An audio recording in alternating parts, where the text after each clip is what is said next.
Welcome, guys, to another midnight story. But tonight is not like the others. You shouldn't have come here. The shadows are watching your every step. The wind whispers secrets you were never meant to hear. Every creak, every rustle could be your last dot. Do you feel it? The darkness moving just behind you. Welcome to the Midnight Story. Story 1. The Woman Beneath the Switchback Curve. It was late October when I decided to hike the Bluff Ridge Trail just north of Boone.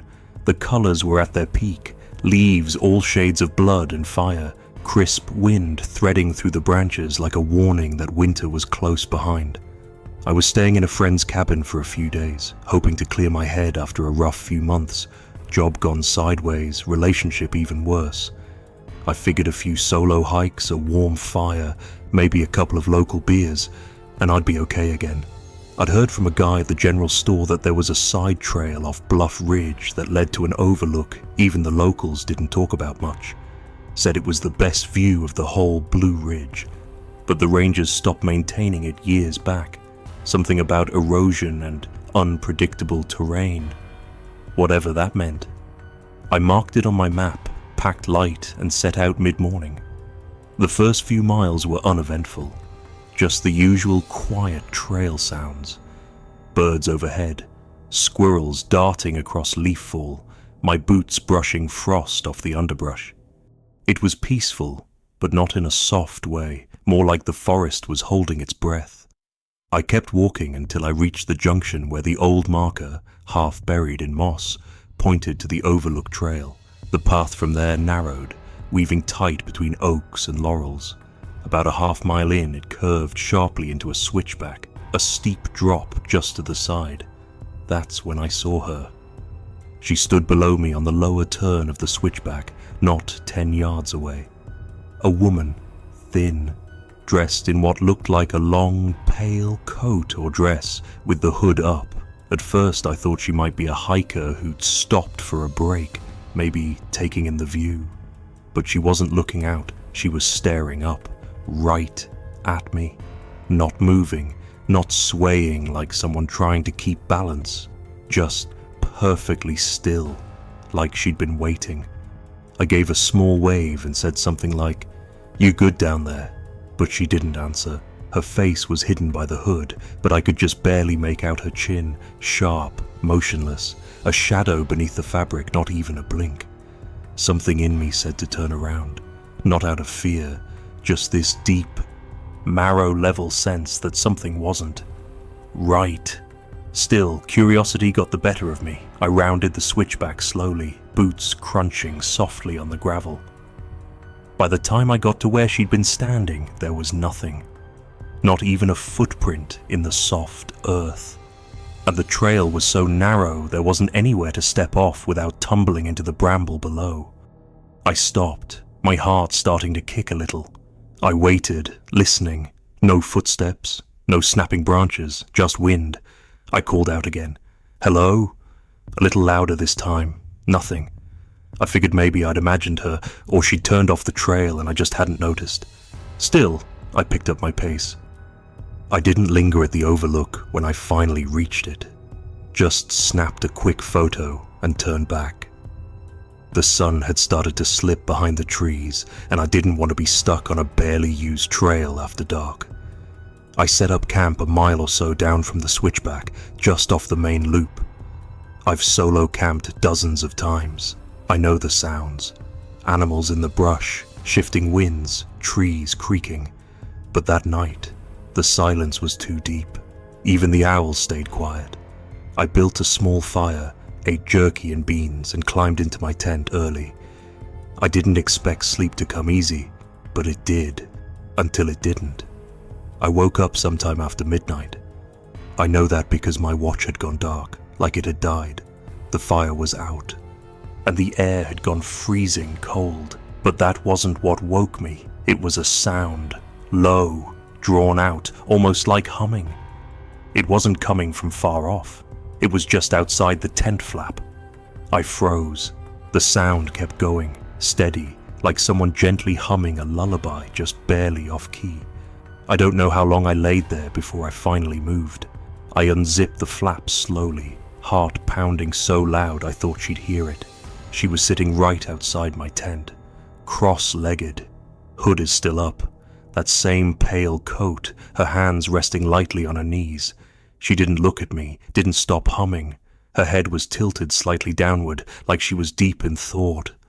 The firelight must have caught her face, because at that moment, I saw it. It wasn't wrong, exactly. It was just blank. No expression, no life. Her eyes looked like they'd been open too long, like she hadn't blinked in hours. The humming grew louder. I shut the flap, held it closed, and waited for sunrise. I don't remember sleeping again. Just remember watching that faint outline of her shadow through the fabric. She never moved, never left. But when the first light broke through the trees, she was gone. I packed everything in minutes, left breakfast uneaten. I hiked out fast, not caring about the noise I made or the trail signs. When I reached the car, my hands shook so bad I dropped the keys twice before starting the engine. I didn't talk about it for a while. Not until I ended up in a little bar near the ranger station weeks later. I'd gone to ask about that trail, about whether it had been closed off because of wildlife or danger. I just wanted some kind of explanation. There was an old ranger sitting near the back, sipping from a chipped mug. I asked him if he knew the trail and told him about the switchback. He didn't say much, just nodded slowly and muttered, "They always see her on that bend, right before they don't come back." I asked him what he meant. He shrugged. "Some of us think she's looking for someone, or waiting. Doesn't matter. You saw her. Most don't leave once they do." He stood, paid his tab, and left. Didn't even look back. Sometimes, late at night, I dream about her sitting there again, not moving, just watching me sleep. I'll wake up and check the tent flap, just in case, but the dreams feel closer now, like she's waiting for something. Or maybe I never really left. Story 2. The Man Holding the Lantern. Too still, I've never been great with direction. Grew up in the foothills, spent most of my life in the Carolina woods. But still, give me a fork in the trail with no signpost, and I'll pick the wrong path 9 times out of 10. That's how I ended up turning around in Linville Gorge one October evening. I'd been hiking solo, trying to reach Table Rock before nightfall, but somewhere after the Spence Ridge split, I got cocky. Decided to bushwhack a shortcut I saw on an old forum thread. Dumb move. I lost the path within 20 minutes, and the sun was already starting to sink behind the tree line. It gets darker in those woods than most folks realize. There's a kind of quiet that creeps in, not peaceful, more like waiting. I tried retracing my steps, but the ground all looked the same. The rock outcrops, the low brush, the deadfall, it all turned on me, like the forest had shifted while I wasn't looking. I had enough battery left in my headlamp to get me through a few hours maybe, but panic was starting to gnaw.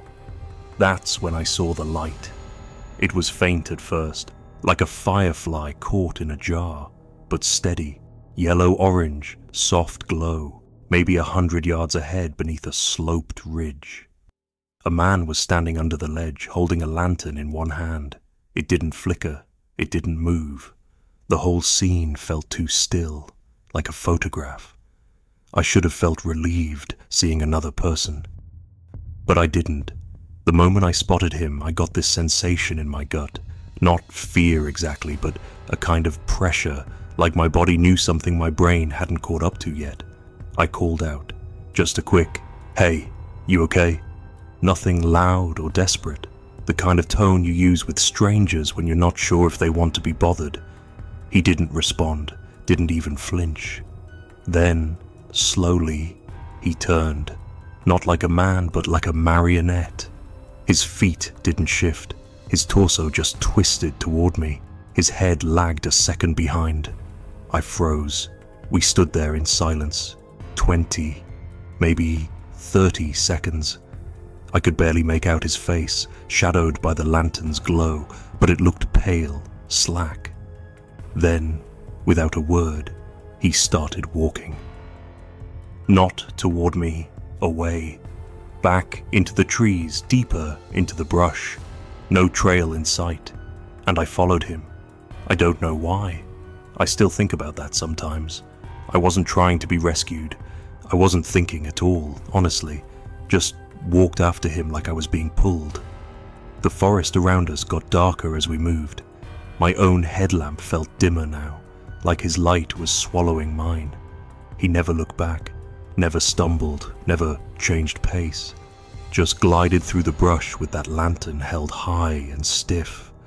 We passed between two massive rocks, like jaws cracked open. Past a creek I didn't remember crossing before. The trees bent weird in that stretch, all leaning the same way, like they were bowing to something. I started to feel like I'd been walking for hours. My legs were heavy, eyes blurry. I never remember stopping, never remember turning around. Just black. When I opened my eyes, it was morning. Grey-blue sky above. I was lying on the side of a gravel road, head pounding, fingers stiff with cold. My backpack was gone, my phone too. My boots were soaked to the ankle with creek water, even though I hadn't crossed a creek. Not that I remember. My jacket smelled like old smoke. Not mine. I stood up slowly, trying to piece together how far I'd gone. A mile, maybe 2 from the trailhead. There were no tire tracks, no signs of a ranger or rescue. Just me and that stretch of dirt road, like I'd been dropped there. I walked until I found a gas station with a payphone, called a buddy to come get me. Didn't say much, just told him I'd gotten turned around. I didn't talk about what I saw, not at first. You learn real quick in these parts who you can talk to about strange things in the woods, and who'll chalk it up to too much whiskey and not enough sleep. But about a year later, I was back in Linville, grabbing coffee from this hiker-friendly breakfast joint off 181. An older guy, maybe in his 60s, was sitting by the window, spreading peanut butter on a cracker like it was a ritual. He saw the patch on my jacket from the Table Rock Trail and nodded like we shared some kind of silent fraternity. He asked how far I'd gone. I kept it vague. Told him I'd gotten a little turned around near Spence Ridge once and ended up finding my way back somehow. I didn't expect what he said next. You see, the lantern man. I felt my mouth go dry. I hadn't told anyone about the light. He just said it, casual as can be, like asking if I'd seen a white-tailed deer. I didn't answer at first, just looked at him. He went on, spreading another cracker. He's been seen for decades, always just at dusk. Folks think he's some old ranger or moonshiner, depending on who you ask. But that ain't right. He doesn't talk, doesn't help, just walks you off the trail. I asked him how he knew. He leaned in, looked me dead in the eye. My brother followed him. 1982. I didn't come back for 2 days. Came back with no shoes, no memory of how he got to the road. Same thing you're saying. Pale man, lantern, too still. He paused, tapping the edge of his cracker on the table like it helped him think. They say he shows up for people that ain't lost, people that think they are, but really just don't want to go back to whatever they left behind. I don't know what I left behind that day. I wasn't running from anything, not that I knew of. But I think about that light, how steady it was. Like it didn't need to flicker, like it wasn't real fire. And I think about the way he turned, like something that had forgotten how a person's body is supposed to move. There are nights I wake up and smell smoke. Not campfire smoke, but old, damp smoke, like something burned wet wood a long time ago. And sometimes, just before sleep, I'll see that soft orange glow behind my eyelids, holding still. I've been back to Linville Gorge twice since then, never alone, and never past the switch at Spence Ridge. Because I know, if I ever see that lantern again, I won't just follow. I won't be coming back. Story 3, she walked on the quiet side. I'd hiked the Blue Ridge off and on since I was a kid. My dad used to take me up along the parkway in early spring when the dogwoods bloomed and the air still held winter's bite. We'd bring trail mix in plastic bags and sit by creeks with names like Wolf Den and Cold Pine, chewing jerky and tossing pebbles into the current. After he passed, I kept going, mostly solo, mostly quiet. It became a thing I did when life got heavy. Some folks drink or dig into church. I lace up boots and disappear for a few days. That trip was supposed to be just that. A long weekend out of cell range, nothing fancy. I parked at a small pull-off near Craggy Gardens and headed in with a paper map, compass, and my old Kelty pack. I wasn't planning anything off-trail. Just loop around the East Ridge, maybe camp by the Black Balsam shelter and head back before Monday. The weather was holding steady, no rain. Mid-50s, leaves are just turning, the kind of air that makes your lungs feel cleaner with every breath. About 4 hours in, I stopped for water near a thick grove where the trail narrowed and the trees grew close together, as if the forest was hunching over the path. That's when I dropped my map. The wind caught it. Strange, because I hadn't felt a breeze all day, and it fluttered down off the edge of the trail into a dense patch of rhododendron. I cursed, checked my footing, and stepped off to retrieve it. Maybe 20 feet in, I stopped. The world around me had changed in a way I didn't quite understand. No birds, no squirrels, not even the wind in the leaves. The kind of silence that felt layered too deep, like being underwater. My boots no longer crunched. The leaves didn't make a sound. I bent down, picked up the map, and that's when I saw her. She was maybe 30 feet away, standing between two mossy rocks. Pale dress that brushed her ankles, long hair that hung like wet string. Her skin had a grey cast to it and she wasn't wearing shoes, just standing barefoot on the needles and loam. Her eyes were open, wide, too wide, and she didn't blink, not once. I should have said something, asked if she was okay, but when I opened my mouth, the words died before they reached my throat. It was like trying to speak in a dream. I tried again, louder this time, but my voice came out wrong, muffled like I was talking through a wall. She tilted her head, the way she moved after that. I don't know how to explain it. It wasn't fast, it wasn't threatening, but it wasn't right. Her legs moved stiffly, each step like she was trying to remember how joints worked, like someone pantomiming what walking should look like. Her arms hung limp, then slowly raised, reaching out, almost gently. I didn't think so, I just ran. My feet pounded the ground in complete silence. No snapping twigs, no labored breath, not even the rush of blood in my ears. Just the feeling of motion and a growing pressure in my chest like something was closing in. I pushed through brush, branches clawing at my arms until I hit the trail again, and when I did, sound returned. A bird called sharply above me. Leaves rustled underfoot. My breath came back in a gasp. I turned around, expecting to see her just behind me, but the underbrush was empty. I kept walking, didn't stop for another mile, heart hammering the whole way. That night, I didn't set up camp. I slept on the porch of an abandoned firewatch cabin halfway up the trail, if you can call what I did sleeping. Every time I closed my eyes, I saw her face. Not scary, not even angry. Just blank, like she didn't know what she was, or how she'd gotten there. The next morning, I hiked out without breakfast. Didn't bother with the rest of the loop. Just wandered off the mountain. It wasn't until I got back to the lot that I noticed the map. The one I'd dropped. It wasn't in my pack. It wasn't anywhere. A few days later, back in Asheville, I tried to find the section of trail where it happened. I marked out my route on a topo map and traced the side path where I'd gone after the paper, but the elevation didn't match. The turnoff wasn't there. I asked 2 different rangers. One just shrugged, said there's a lot of unmarked old game trails out that way.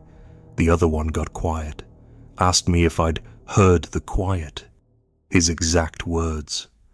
I nodded, and he nodded back, like we were both in on some awful secret. Then he walked off. I went back once, just to prove to myself it had been real. It was a bright Saturday, early summer. I retraced my steps with a fresh map, carefully checking each split, every clearing. But the grove wasn't there, no rhododendron wall, no steep dip where I'd lost the map. Just trail, normal trail. I spent 4 hours circling the same ridges, hoping for that wrong silence. It never came. I've told a few people since then. Most smile politely or nod and change the subject. One guy, an old hunter I met in Yancey County, listened, eyes flat the whole time. When I finished, he said, "There's places up there where the world's thinner, like the sound doesn't carry right. I've been there once. Once is enough."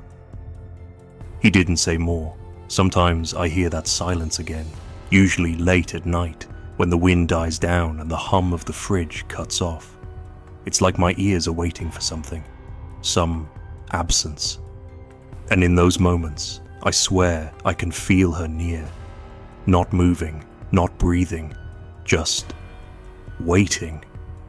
Like she's still there, on the quiet side, walking slowly toward me in a world where sound has no place. Story 4.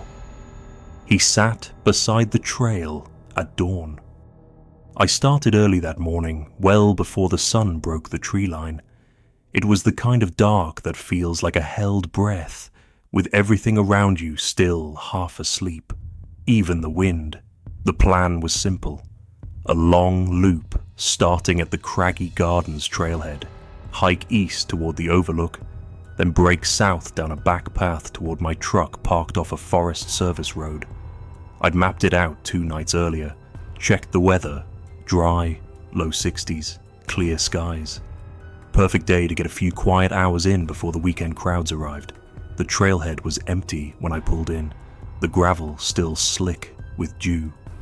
I strapped on my pack, tightened the laces on my boots, and started walking without much thought. The trees were still shadows then, and the forest around me hadn't yet decided to wake. I've always loved that hush, the way it holds you, makes you part of something older and still breathing. But that morning, something about it felt different. Not bad, just watchful. About a half-mile in, I saw him. A man sitting cross-legged just off the right side of the trail, maybe 10 feet into the underbrush. I stopped out of instinct, thinking maybe he needed help. His clothes were strange, not just old, but old in the wrong way. Faded brown pants, wool suspenders, a shirt buttoned all the way to his throat like something from an old portrait. His hands were folded gently in his lap, fingers laced like someone mid-prayer. I said, "Good morning," soft but loud enough to carry. He didn't move, didn't flinch, didn't look up. I waited a second, then walked on, boots crunching on the damp leaves. About a mile later, I came around a curve thick with pine and caught movement from the corner of my eye. There he was again. Same man, same clothes, same position, same distance off the trail. I stopped. My breath caught in my throat for a second, not because I was scared exactly, but because I knew that wasn't possible. He'd have had to bushwhack uphill, through dense forest, and move fast without making a sound. And even then, there was no way he'd end up in the exact same pose. I stared for a bit. This time, I didn't say anything. His eyes were still shut, or so I thought. I kept moving. The forest felt heavier now, not quiet but muffled. The sounds were still there, a bird call here, a rustle there, but like they were coming from far away, behind something. I picked up my pace. About 20 minutes later, near a small clearing with a crooked cedar in the middle, I saw him again.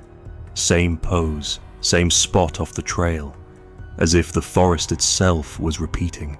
I stopped, really stopped this time, sat on a nearby log, pulled out a protein bar I had no intention of eating, and watched him. Nothing moved, not a twitch of the hand, not a shift in breathing. He looked planted. I don't know how long I sat there. The sun was rising behind the trees now, casting long shadows across the trail. I thought about calling out again, asking who he was, but the words stayed lodged. Something in my gut told me he was waiting for me to do exactly that. So I stood, walked on, didn't look back. The fourth time I saw him, I was already sweating. I'd taken a long turn toward the southern ridge, but the terrain hadn't changed. Same incline, same trail width, same underbrush. It felt like I hadn't gone anywhere, and there he was again, cross-legged, still, just off the path. This time his eyes were open, pale, washed out, like river stones left too long in the sun. They weren't blinking. They were looking at me. I stopped. He moved his lips. Not a word. Just the motion. But I swear to God, I understood what he said. Stay. That was it. No threat, no tone, just a whisper without sound, carried across 10 feet of damp leaves like it came from the soil. Not him. I backed up a step, then another. I didn't turn around until I was far enough away that the trees covered him again. Then I turned and walked, fast, not running, back the way I came. The trail didn't feel the same heading back. It stretched in strange ways, turned when I didn't remember it turning. The sun stayed low behind the clouds. Shadows clung longer than they should have. I passed the same fallen log 3 times before I stopped and took a breath, trying to center myself. I felt like I was inside a loop. Like something in those woods didn't want me to leave, but I kept walking. Eventually, after what felt like hours but couldn't have been more than one, I reached the parking lot. My truck sat where I left it, streaked with bird droppings and morning pollen. The dew had burned off. The breeze had returned, but I didn't feel right. Even now, weeks later, I still don't. I've tried to hike since, other trails, safer ones, but sometimes I'll see him. Not fully, just a glimpse. A man-shaped stillness in the corner of my eye. Just off path. I'll blink, and it's gone. And sometimes when I wake up before dawn, I'll find myself sitting up in bed, cross-legged, hands folded in my lap. Body stiff with cold, like I'm waiting for something I don't remember agreeing to. I haven't gone back to Craggy Gardens. I don't plan to, because I think if I see him again, and he opens his eyes like that, pale and knowing, I won't be able to walk away. I think I'll sit down too, just off the path. Same distance, same pose, waiting. Story 5. Voices came from the closed shelter. The lean-to wasn't even part of my original plan. I was halfway through a 2-day hike in Pisgah, cutting across one of the lesser marked ridges to avoid the switchback crowds. The map I had, old, laminated corners curling, showed the lean-to as a faded square with the word closed stamped next to it. Weather damage, maybe. Most folks passed it by, and I only remembered it when the rain started to fall. Not a drizzle, but a sudden, cold wall of water that rolled in off the hills like it had been waiting for me. I'd been walking alone for 6 hours by then. I hadn't seen another soul all morning. The trail was narrow, the trees tight, and by the time the storm hit, I didn't have the energy to pitch my tarp. I remembered the shelter. It was only a few minutes off the ridge, nestled down a slope of pine and soft clay. I told myself I'd check it out, just see how bad the damage was. Even before I saw it, I could feel something off in the air. You know how a forest smells during rain, soil, moss, bark. But here it smelled muted, like the rain didn't quite reach the ground, like something had swallowed the scent before it could form. The lean-to came into view through the trees, slouched to one side, blackened by mildew and time. The roof partially collapsed, and the walls bowed outward like they'd been pushed. But it was still standing. Barely. Then I heard the voices. At first, just a low murmur. Then laughter, then crying. They came not from inside the lean-to, but around it, like someone had set up a camp and was swapping stories under the shelter of trees. But there was no firelight, no figures, nothing moved, just sound. I ducked behind a pine, pack still strapped, and watched. The laughter was soft, too soft for how close it sounded. A woman, maybe two, giggling like kids behind a curtain, then broken by hiccuping sobs. A man, deep, rasping, then silence. Then all of it again, cycling through in no order. The sound didn't carry like it should. It felt pinched, like it was coming through a straw. The kind of thing that makes your stomach go cold. I waited there, not moving, for at least an hour. Long enough for the rain to turn to mist. I kept expecting someone to step out, to walk around the edge. Even a deer or raccoon would have made more sense than nothing at all.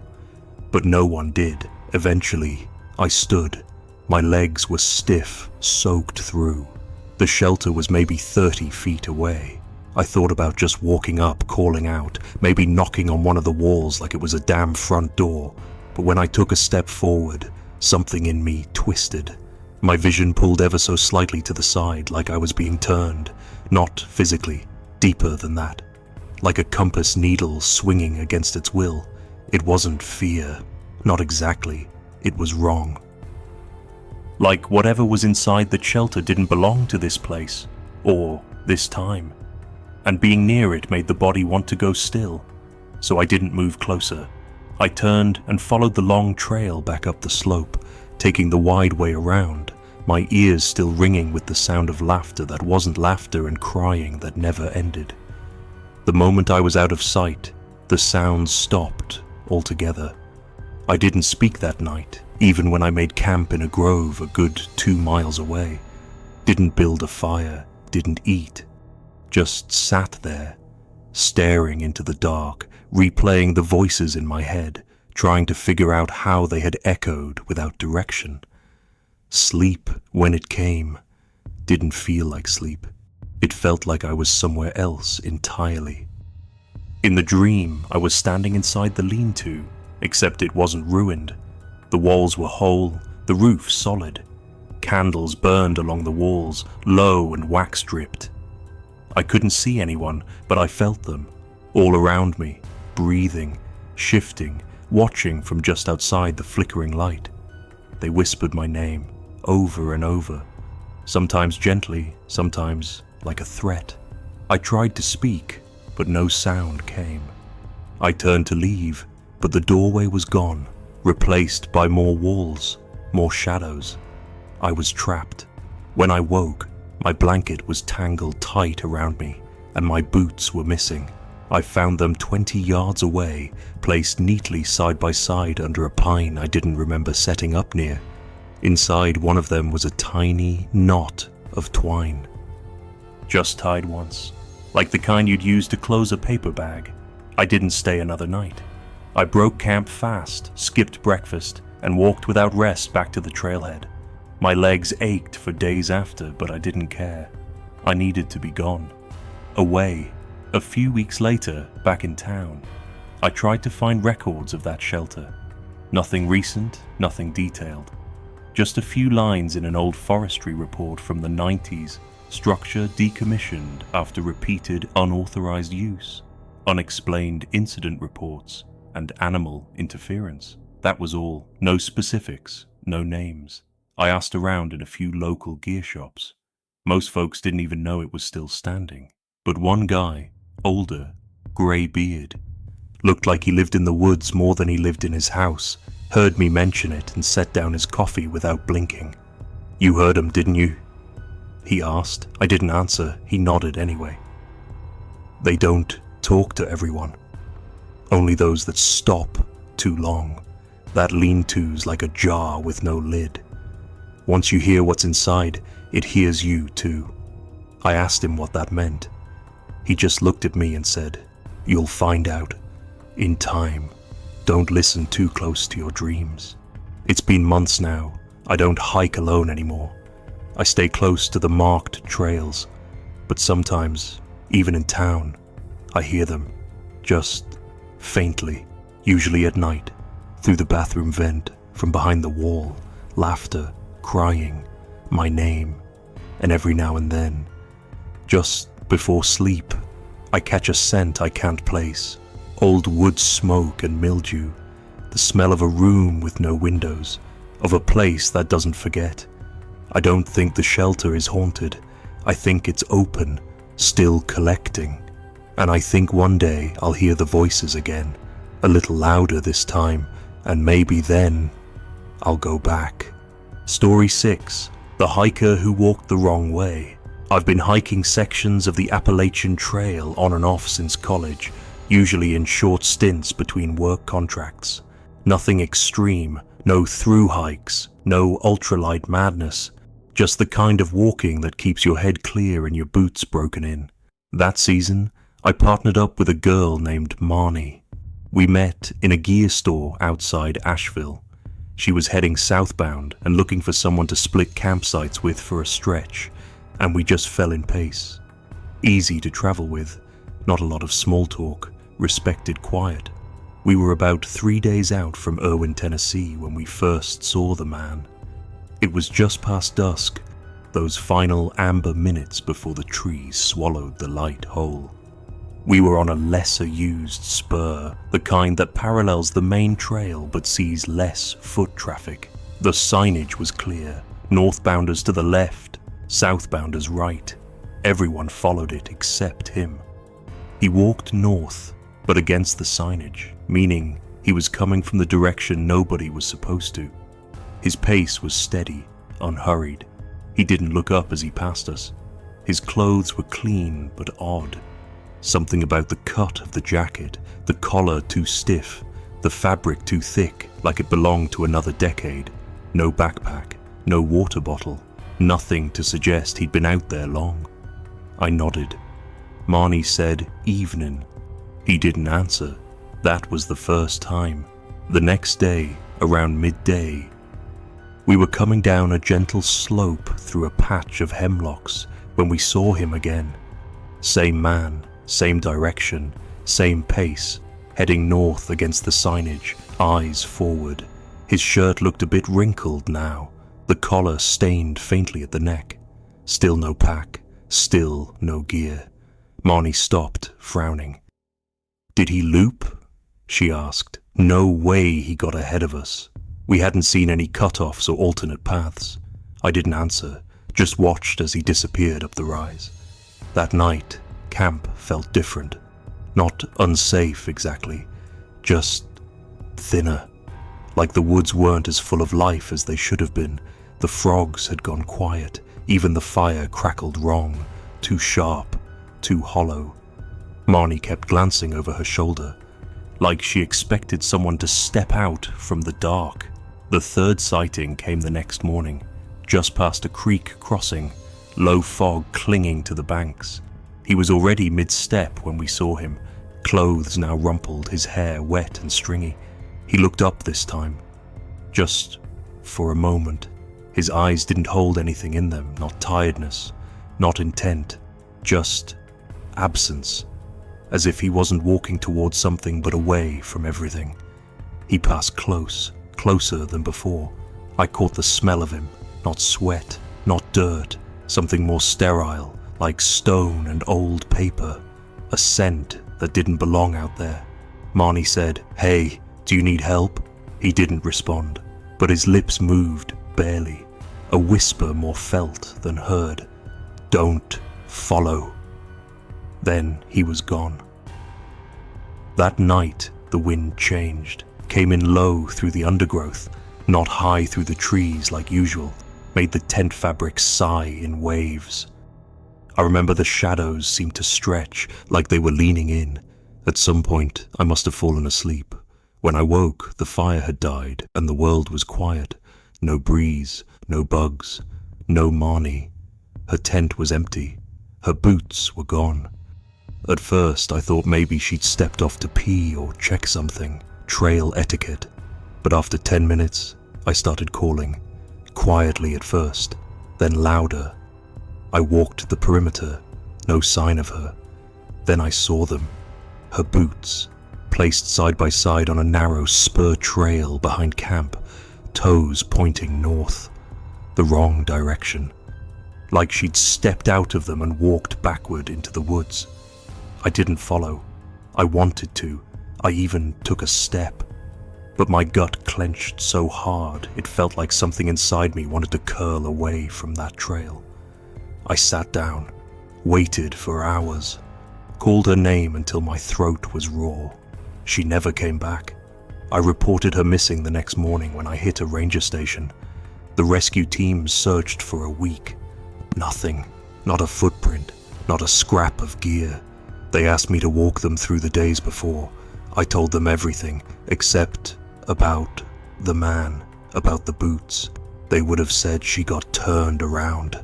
Panic, injury, exposure, happens out here more than folks realize. But that wasn't it. She hadn't panicked. She'd walked, calm, silent, northbound on a trail where no one walks north. Weeks later, I was back in town. I kept to myself, mostly. Then, in a cafe, I overheard 2 hikers talking. One was a woman, maybe in her 50s. She said she'd seen a man out past Weserbold, no pack, walking the wrong way. She joked that he must have forgotten something 20 years ago and was still trying to find it. I interrupted, asked what he looked like. She described him, down to the collar, the walk, the silence. Did he say anything? I asked. She shook her head, didn't even look at me, just passed by. But something in her face told me she wasn't saying everything. That night, I dreamed I was walking that same trail. Everything is quiet. Trees are too tall. Wind pulling at my back. I followed a sound, faint, like water moving over stones. But it wasn't water. It was footsteps. Slow, measured. I came to a clearing, and there she was. Marnie, standing barefoot, her back to me. Her clothes looked newer than I remembered. Her hair braided like it never had been on trail. She turned, slowly. Her mouth didn't move, but I heard it. Don't follow. I woke before dawn, sweat cold on my spine, boots by the door, facing the wrong way. I don't hike much now, not alone, not where the signage gets confusing. And if I ever see someone walking against the trail again, no gear, no words, I won't speak, because some folks aren't walking toward anything, they're walking away. And if you follow, you don't come back. Story 7, What I Found Past the Fallen Marker. It was 3 days after the storm that I headed back into Pisgah. The rain had come hard, late summer thunder that rattled windows and turned switchbacks to soup. Most folks stayed off the trails until it dried, but I'd been restless, itching to move, so I packed light and planned a solo out and back along a ridge spur I'd walked a dozen times before. Nothing dramatic, just a bit of elevation, a couple overlooks, and enough quiet to drain my head. The sky was clearing by the time I reached the old forestry lot. Mud clung to my boots before I even left the gravel. There's something about the woods after a storm. They smell different, like everything's breathing again. Damp bark, cold rock, broken pine. You notice the rot more too. Mushrooms sprout fast, trees bleed sap. It feels like the earth opens up a little more than usual. I'd been walking for maybe 2 hours when I noticed the marker. It was an old wooden trail post, split at the base and tipped at an angle, lying just off the main path near a fork that wasn't familiar. It wasn't one of the regular blaze splits. I knew those by heart. This one looked older, grown over, like the woods had tried to take it back. No signage, no color strip, just the post, rotting and crooked, pointing east toward a narrow line of broken laurel. At first, I kept going. That's what you do. Stick to the trail. But 20 steps later, something about it tugged at me. Curiosity, maybe. Or just a bad instinct pretending to be a good one. I turned around and walked back to the marker. The path it pointed to dipped and curved, barely visible under ferns and leaf mold. I stood there for a long time, thumb running along the top of my trekking pole. Then I stepped off. The laurel swallowed me almost immediately. It grew thick, branches knotted at face height, and bark slick from the rain. I had to hunch, push with my forearms just to make space. It felt wrong. Not dangerous exactly, just wrong, like a place still drying from the last time it was disturbed. The ground sloped gently down, then curved back up, tight switchbacks the size of animal tracks. No footprints, no signs of human passage at all. The deeper I went, the quieter it got. About 10 minutes in, the trail, if you could even call it that, opened into a small clearing. That's when I saw the stones, dozens of them, maybe more. Neatly stacked piles, each about knee-high, not natural formations. These had been placed deliberately, flat slate, dark and weathered, stacked in towers and rows. Some formed loose circles, others formed crosses if you stood in just the right spot. The space between the piles had been cleared, no brush, no leaves, just packed earth. I stopped walking. Dead center in the clearing stood a wooden cross. Not the kind you see on the roadside, just two rough-cut planks tied together with fresh twine. The kind of knot that looks like it was tied slow and tight. The wood was older than the twine. One looked forgotten, the other like it had just been added. Something about that felt worse than if it had all been rotting. I didn't get closer. Couldn't. Every part of me said not to. The silence was total. No birds, no wind. The only sound was the faint creak of my pack strap when I shifted weight. I stood there, unsure how long, staring at those stones like they might rearrange themselves. I thought about taking a photo, but my hand didn't move. That was the first moment I noticed the cold. Not a cold weather, but something lower than the air should have been. Like the space was sealed off from the sun. I turned to leave. That's when I heard it. A branch cracked. Not behind me, straight ahead, just beyond the far edge of the clearing. I froze. Another crack followed, softer, like a foot slipping against moss. I scanned the stones. Between two piles near the tree line, I caught movement. A figure, just a glimpse. The curve of a shoulder maybe, human-sized. Not charging, not hiding, just there. Then, on the opposite side of the clearing, another shift. Something else, similar size, similar shape, moved behind a wide trunk. Again, not stepping out.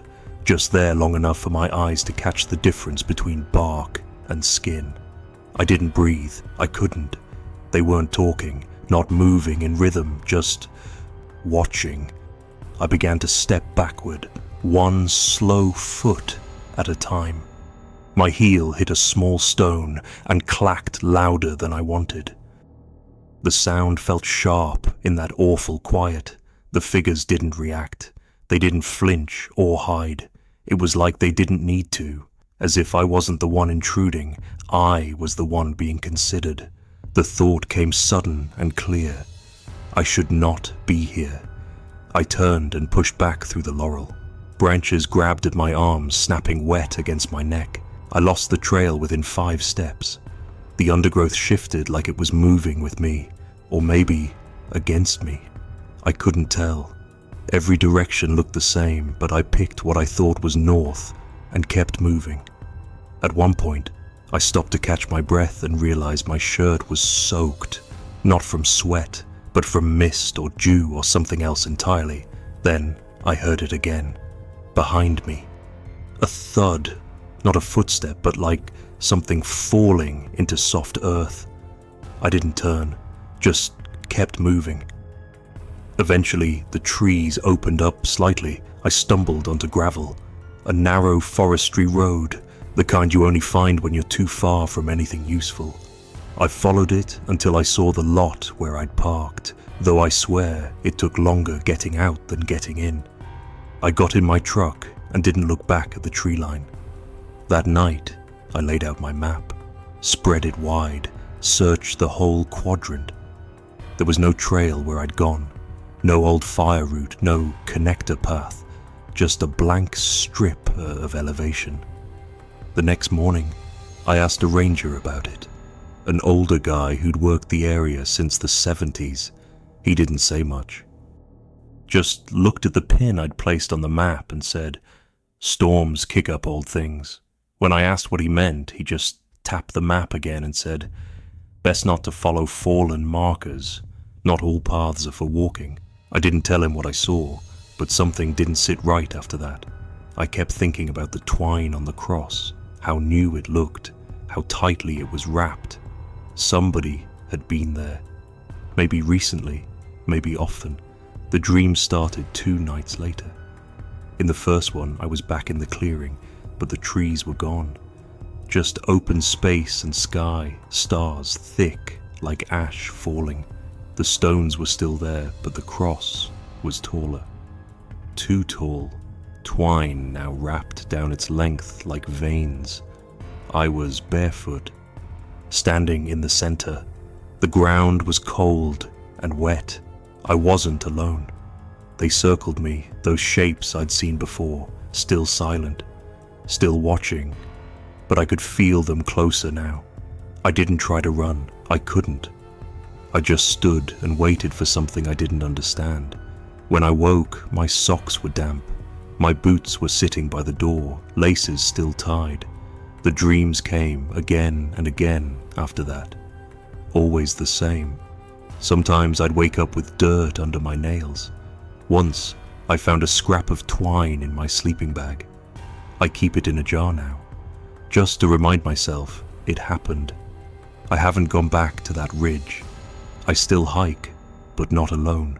Not without telling someone where I'm headed. I mark every trailhead. I triple check my maps. And if I ever see a trail marker down, leaning just so, pointing toward a path I don't recognize, I let it lie. Some trails vanish for a reason, and some things out there, they wait for you to find them again. Story 8, The Blue Jacket, hung too high. I took the trail west of Asheville, mostly out of boredom. Work had gone remote, and days had started to bleed together. The walls of my small apartment seemed to lean in closer every week. I wasn't sleeping well, and the hum of screens and silence had started to press against the inside of my skull, so I figured a few days in the woods might help. I didn't want anything too crowded. I asked a gear shop guy downtown if there were any lesser-traveled trails near Pisgah that still had ridge access. He gave me a kind of odd look, then said, "There's one west of the parkway, past a cold ridgeline. Ain't on many lists, but it's quiet." That was enough for me. By the time I got to the trailhead, it was early afternoon. The light filtered through the canopy in a way that made everything look painted, soft, unfocused. A hush sat over the woods, not peaceful, just still, like the forest was waiting on something. I chalked it up to the altitude and the time of year. I'd always felt something different about this part of the mountains anyway. Older, more private, like the trees themselves kept memories. The path climbed slowly, weaving along the western ridge. The wind up there had teeth, even in August. I wrapped my flannel tighter and kept moving. The deeper I went, the more I noticed that the usual sounds were gone. No birdsong, no crickets. Even the wind, for all its bite, didn't make the leaves rustle. It just moved. Cold and invisible. About an hour in, I saw it. A sharp turn and the trail opened into a clearing, maybe 30 feet across. The light was strange here, faded, like the sun had slipped behind tinted glass. In the center of the clearing stood a tree, tall and dead, and hanging from one of its high limbs, maybe 20 feet up, was a jacket, bright blue. It didn't belong, not in a place like this. It was the kind of electric blue you'd see on the rack at an outlet store, not faded or worn, no dirt, no tears. The material looked stiff, like it had just been pulled out of a bag. It was caught perfectly, draped over the branch as if someone had stood below and tossed it, landing it like a basketball shot. I stepped closer. That's when I noticed the ground. It was too clean. All around the base of the tree, for a radius of maybe 6 feet, the forest floor was swept, leaves gone, twigs gone, just bare soil with strange, tight spirals carved into it, like something had turned there in slow circles, over and over, until the earth was bald and smooth. It didn't feel random. I reached for my phone, heart suddenly beating harder than I liked, snapped a picture. I checked it. What I saw made my stomach go cold. Then I backed away. I didn't like the way the wind moved around me then. Tightening. I don't know how to explain it, but it felt like something had leaned in, just enough for me to sense it but not see it. I turned and walked fast. The rest of the trail was narrower, hemmed in by laurel and wet moss. It followed the ridge south until it dropped near a creek bed, where a single-room rental cabin sat under a bluff. I'd booked it for one night. Just a place to sleep, no cell reception. It was the kind of place that felt safe in the daylight, but too far from anything once the sun went down. I tried to forget about the jacket. I tried to cook some beans, read a few pages of a paperback, but my mind kept going back to the photo. I looked again before bed, still blurred, still wrong. It was after midnight when I heard the sound. Soft, dry, a scratch. At first I thought it might be branches shifting above the roof, but it was too steady, too slow. It moved like fingers tracing the length of a shingle, back and forth, then pause, then back again. I held my breath, then silence. I waited, barely blinking, for what must have been an hour. At some point, sleep must have taken me, because the next thing I remember is the pale light of morning and the cold ache in my shoulders. I stepped outside. The wind had died. The woods were still. Then I saw the window.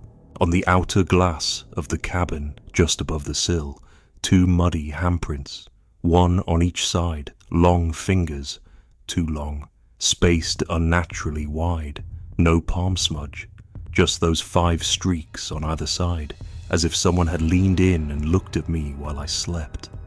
I didn't touch the prints, just stared until my breath fogged the glass and I saw myself looking back. I left within the hour, didn't eat, didn't speak, packed fast and headed back toward the trailhead. My thoughts were mud. Fear came in waves like it didn't want to let go all at once. When I passed the clearing, the jacket was gone. No blue, no cleaned earth, just leaves like everywhere else. I froze for a second, looking up, expecting maybe to see it moved to another tree, but the canopy was empty. Then I noticed something else. Where the cleaned spiral had been was a pile of stones, stacked carefully, 5 in all, like a marker or a warning. I walked faster. At some point I stopped taking in details, just moving, counting steps, trying not to think about the jacket or the prints or the hand that must have made them. I reached my car by mid-afternoon and sat behind the wheel, engine off, staring through the windshield like I wasn't sure what was real anymore. That night, back home, I looked again at the photos. In the corner, barely visible between 2 tree trunks, just at the edge of the static distortion, was a shadow, not cast, just there. A gap where light didn't fall, a shape without detail. I zoomed in. There was a curve like a bent shoulder, a smudge near what might have been a face, or nothing at all. I'll take it, but it didn't matter, because 2 nights ago I was sleeping at my cousin's house outside Waynesville. He let me crash there while my apartment got fumigated. It was late, maybe 2 or 3 in the morning, when I heard the roof again. The scratch, that same soft, deliberate tracing motion across the shingles, just once. Then silence. I stared at the ceiling for an hour, cold sweat slicking my chest. I knew better than to look, but when the sun rose, I had to check. I opened the curtain. On the glass, handprints. Fresh. Mud tracked across the outer pane, 5 fingers, long, pressed gently into the window like whoever or whatever had come wasn't in a rush. It lasted all night. I haven't told my cousin, haven't told anyone, and I haven't looked up again since. But I still feel it. Something waiting, just beyond the trees, just past the frame. Still watching, still walking, and still wearing that bright blue jacket.